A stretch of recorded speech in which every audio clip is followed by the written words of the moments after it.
to speak, to say a couple of words. We are not qualified to speak, but he's saying, speak.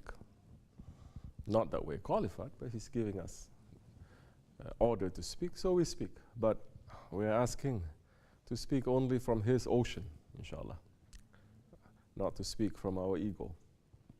This is the whole problem. You speak. You can speak from Allah, from haqq, from truth, or you can also speak from batil, from falsehood, and from your ego. You also speak. You can love. You can love from your ego. And you can love for the sake of Allah. You understand? That knife, it can kill someone. It can also bring someone to life. In the hand of who? Everything now is according to the hand of the one who's going to use it. You give it to a murderer, he's going to kill someone, the knife. If you give the knife to a surgeon, he will restore you to life.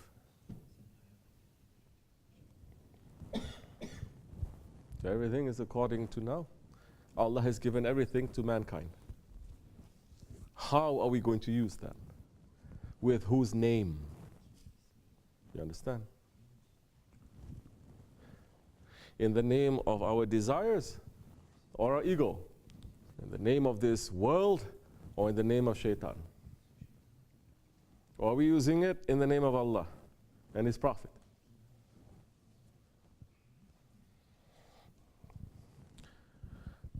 You're saying you're using it in the name of your nafs. There is a proof for that.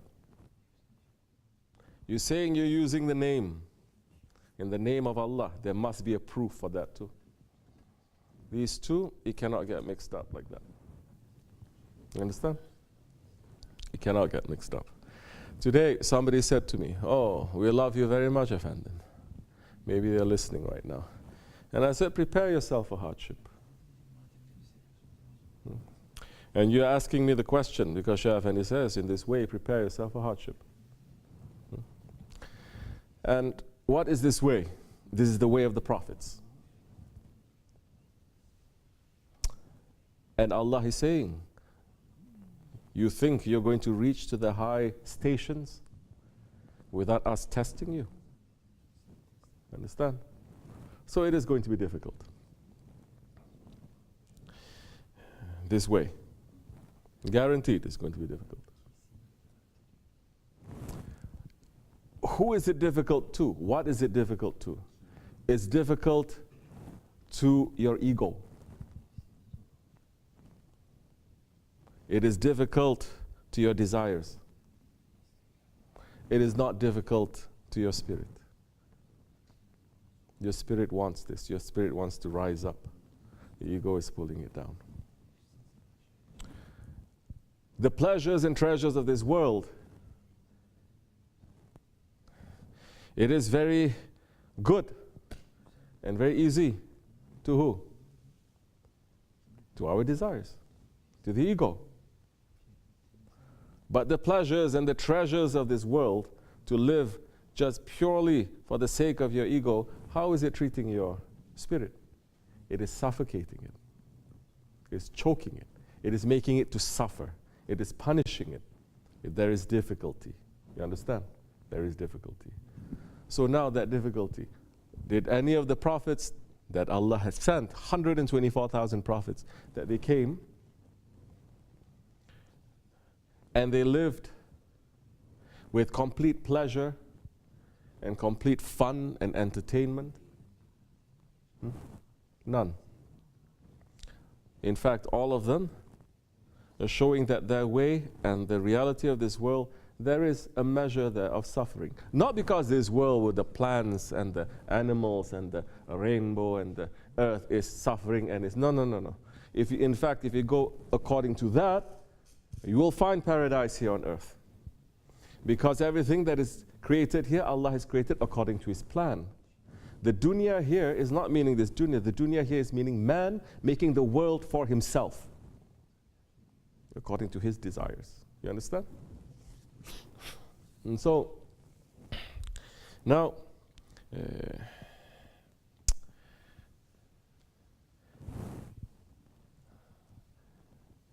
we have come now to the situation where if you're going to follow the way of the prophets are showing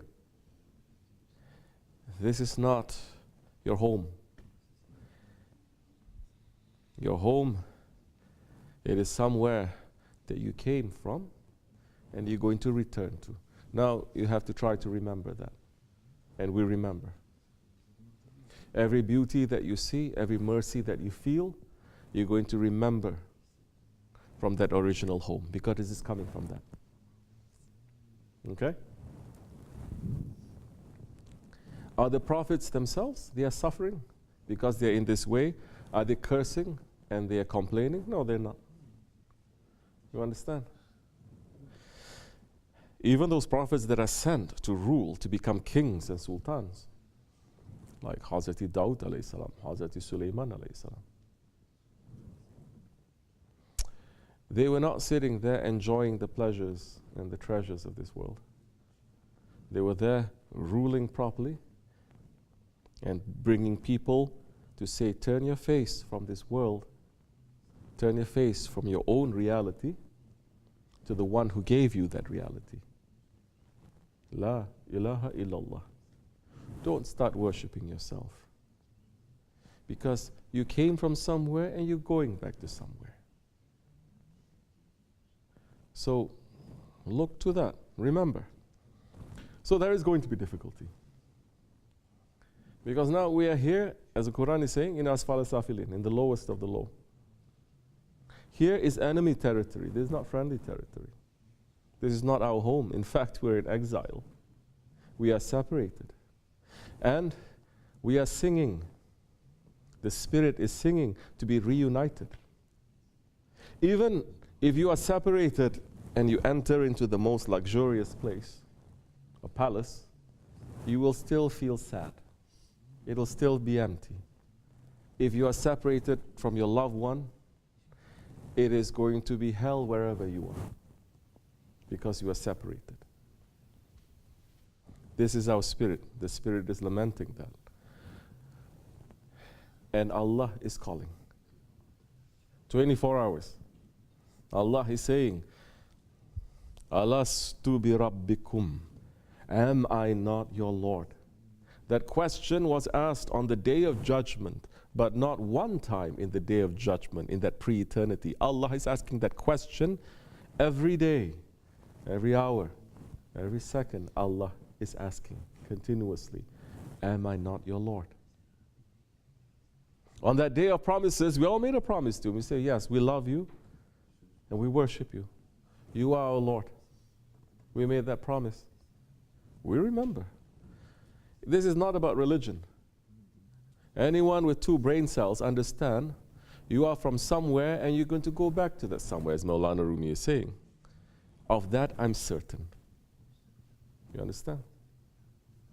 This, everything is going to disappear.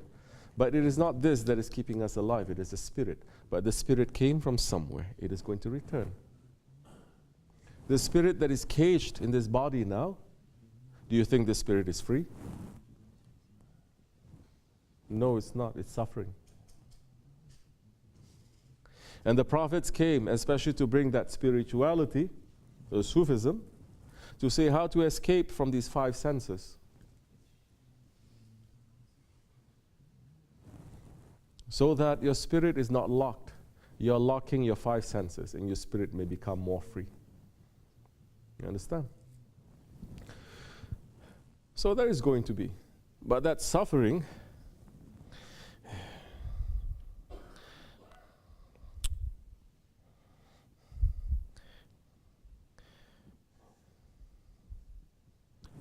Allah is promising. After every difficulty, there is ease.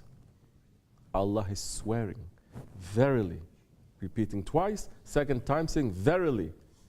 After every difficulty, there is ease. Allah is promising us that. You understand? Ease in this world and ease in the next world.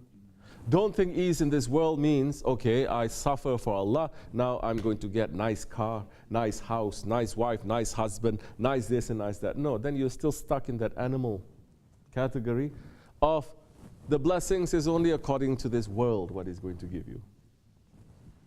You understand? No.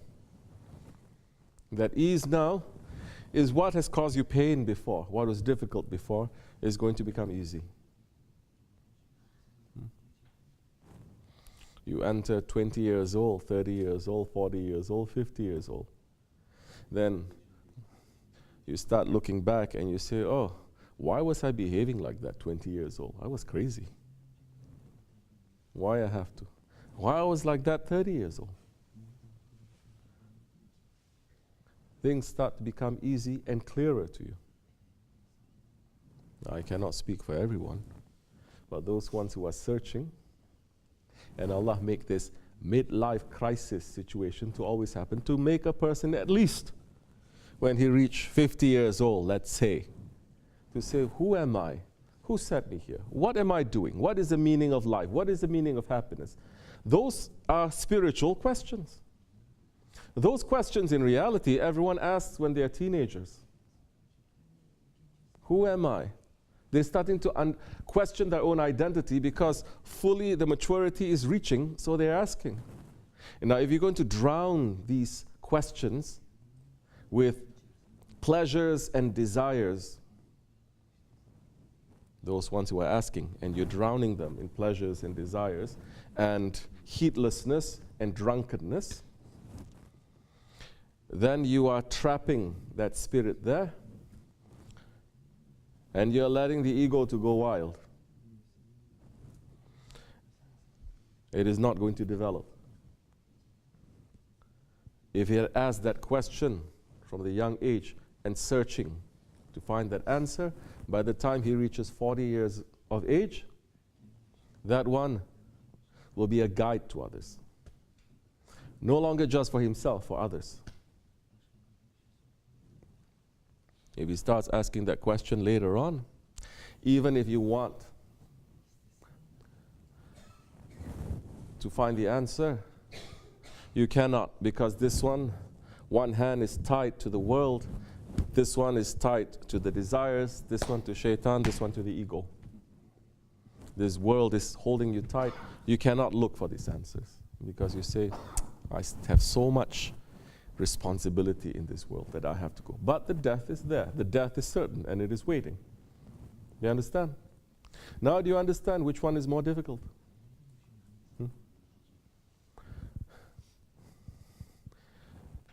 Two difficulties. One man is in prison. Very difficult. But he is told, one day you will escape from this prison. They will free you. And forever you will enter into a palace and they'll make you to become the sultan. Difficulty. Another man, he is living like a sultan. But it is told to him, one day this will end and you will enter into a prison forever. Two difficulties, correct? Are they the same? No, they're completely different between night and day. Because that one who is in prison will say, if that is so, this will end. Then I'm going to be in that situation forever, this will end. There is an end to this difficulty. The other one, even when he is having a life of complete, no problems and pleasure, he is always going to worry. It will never give him any sweetness. As we know, it is the peace of mind. Finally, 21st century mankind. They finally realize it is the peace that is the most important. It is not your money. It is not your car. It is not your education. It is not even how much you know. It is peace. If you don't have peace, that anxiety, that depression, that worry, that stress, even if it is about your clothes, it will consume you. You understand? So that one, having the best of life, he will never have peace because he knows one day all this is going to end. So they're two very different difficulties. How do you know if that difficulty that you're going through, it is for the sake of Allah, that difficulty, you're actually stepping on your ego, and the ego stepping over you, correct? It is so easy. You have a guide. Ask. You understand? Ask. So many, they're not asking.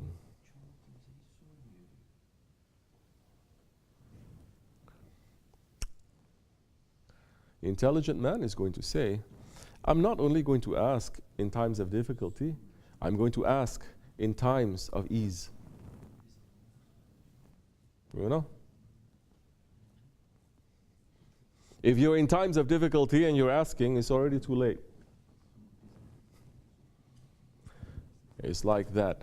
The ant and the grasshopper. You know that story?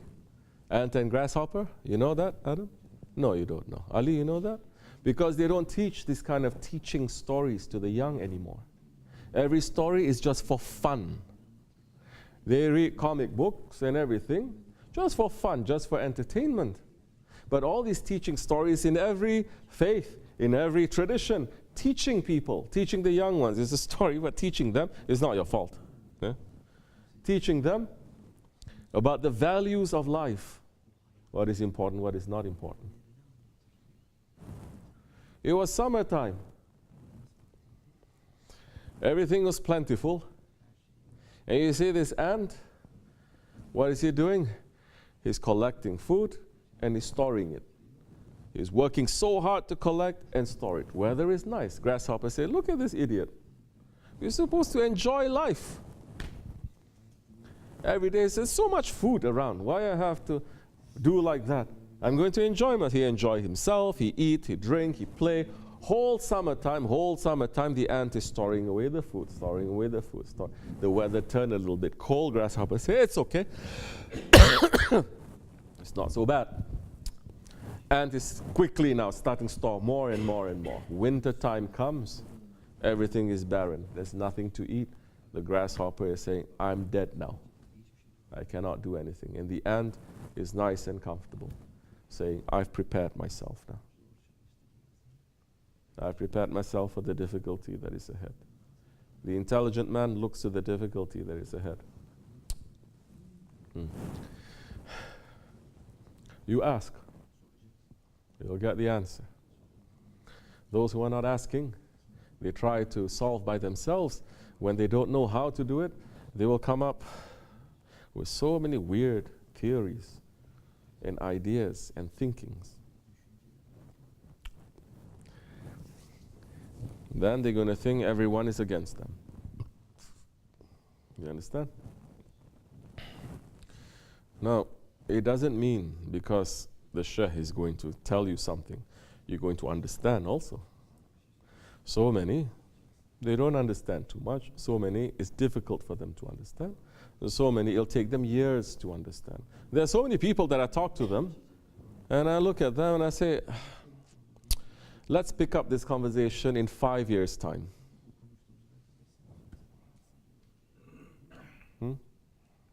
I said, I cannot talk to you right now. No, but this is, I said, 5 years, let's have the same conversation. 5 years later, we talk. The person says, you know what? You're right. I say, I know that. And I know that it is now, I cannot force you to also. I cannot force that one to understand. So, the guides, they take a step back. They watch things grow. They see how much this one can take, how much. It is those ones that they're supposed to be following God, that they are rushing everything. They are watching things grow, they're being very delicate. This much water, this much sun, we have to cover it. It is still very uncertain. Springtime, yes, it is the time for planting, but the weather is still very uncertain, correct? Correct or no? Bre, gardener. Huh? Anytime the wind can change, it's growing, but it is so delicate, cold wind can come and knock everything out again. You have to be thinking of that. Everyone is growing. That one is always thinking. But immigrants, they're not listening. They only just want to rush things that we're taking so long to just build. They can destroy it just like that. We cannot even get upset because the main concern now is dying. How do we make it to come back alive again? We cannot even get upset. You understand how much freedom we have? Astaghfirullah. We have to say now, how are we going to raise this? Upset later. Astaghfirullah. So, you're going through certain difficulties. Sit and ask. Look for an answer. Final step. You say, I cannot find through anything else. I'm going to speak to that one. A guide. He is not an authority over you. He is a guide for you. You understand? Ask. And then sit and listen and think properly. Then you'll know. If you do that often enough, we are not so unique. You understand? Our egos are not unique. Our spirit, yes, it is unique, but not our ego. Meaning whatever the ego does, if you're doing this way, this one also does probably the same way. This one, this one, this one, this one. Everyone is, there is a predictability. It's predictable. Small or big. Individual, group, or nations. There are characteristics. And that one is sitting night and day studying this. He spent so much time. He had to be trained to study himself. Then now he says, no. You didn't finish. Now you have to study. And that's more difficult than you think studying yourself is very easy. You have to study than others. And then slowly lead them to safety. And so now,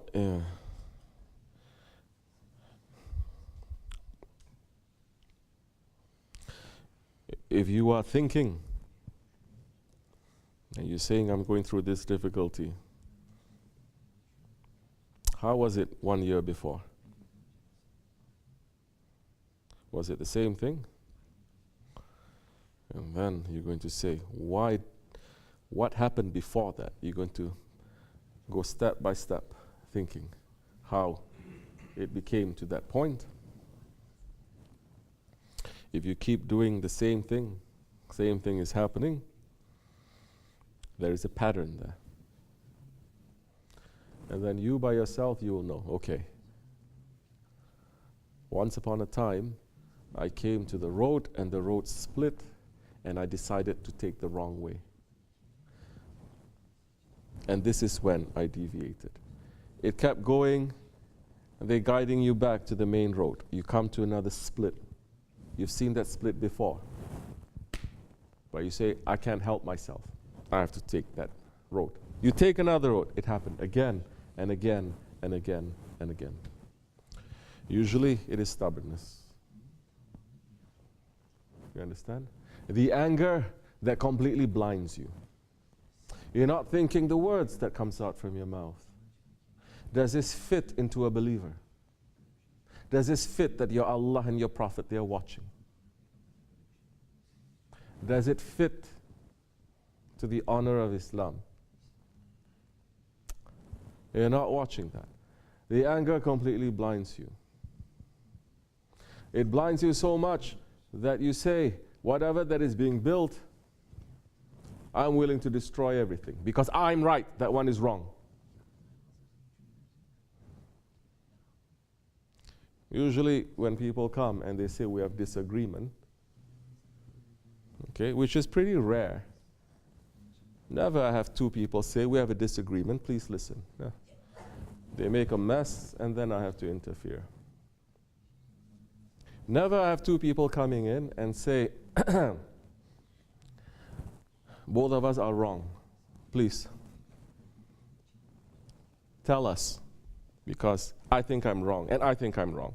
It used to be in the old days. In the old days, they went to actual court to say they are wrong.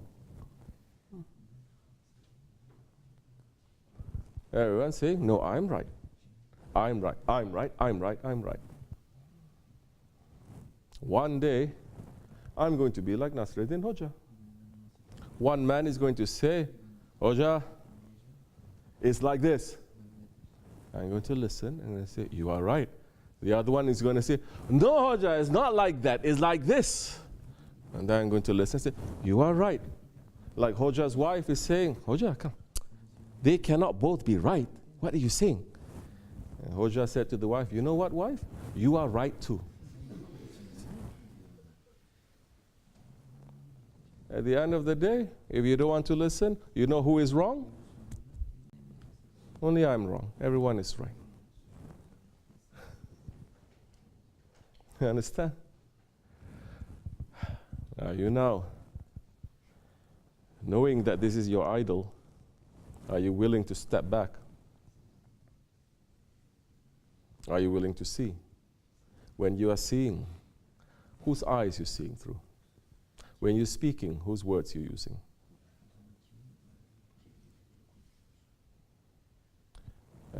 Heedlessness, drunkenness, it comes in so many ways.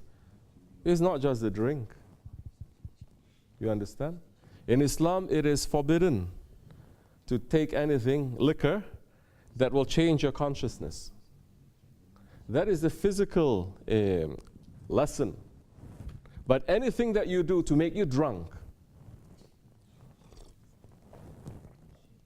So many people, they're drunk with power. So many, they're drunk with their anger. So many, they're drunk with self-righteousness also. I'm right, everyone else is wrong. So many, they're drunk with their wealth. So many, they're drunk with their own problems. No one else has problems, only I have problems. This drunkenness, this heedlessness, this is forbidden.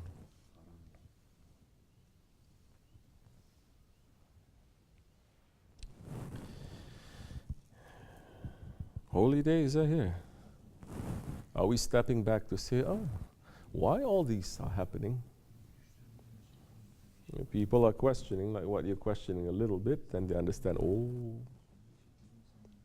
let me at least pull everything back. Hold your horses, they're saying. Right? Mm-hmm. Pull back your horses, tie your horses, and then what? Trust in Allah. No trust. We have to understand. This doesn't fit to the honor.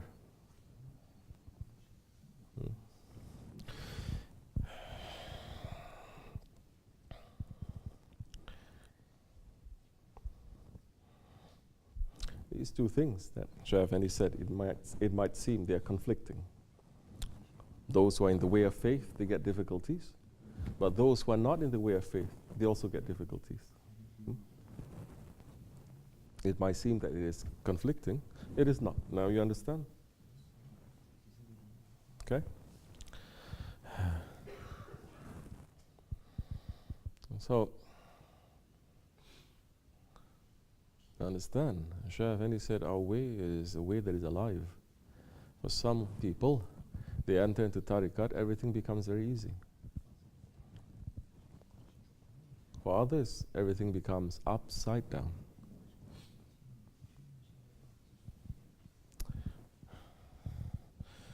So it's happening. Who are you? What are you going to complain about? You step in the way and you say in this way, this is the way of the prophets, I'm going to find my Lord. My Lord is calling me. And your Lord is saying, on this way, this is the provision I'm giving you.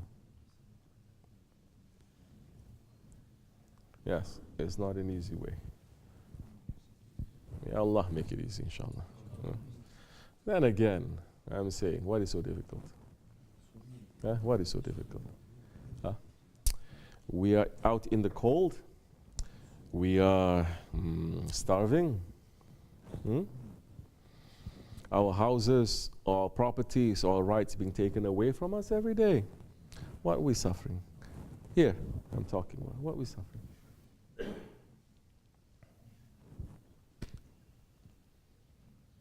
But when man is not remembering the mercy of Allah, everything becomes a punishment. Even the mercy that he gets, he thinks he's being punished by it.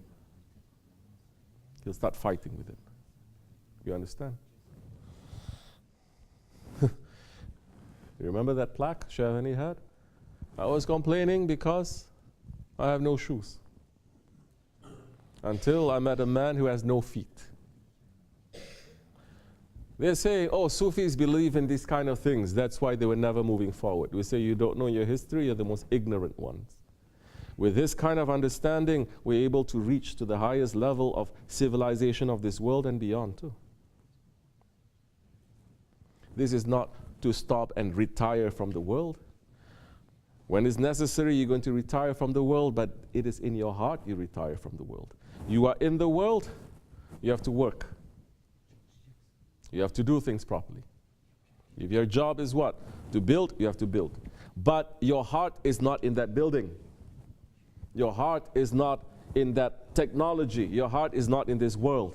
Your heart is with Allah, and everything you're using must be for Allah. You understand? Or else, when this selfishness enters, the love of this world enters into the heart, everything you see, you say it belongs to you. And everything that you don't see, you say it also belongs to me. And everything that you have, you don't want to share it. You don't want to share it. The believer, where are those? Whatever you have, the believer, whatever is enough for one, it is enough for two.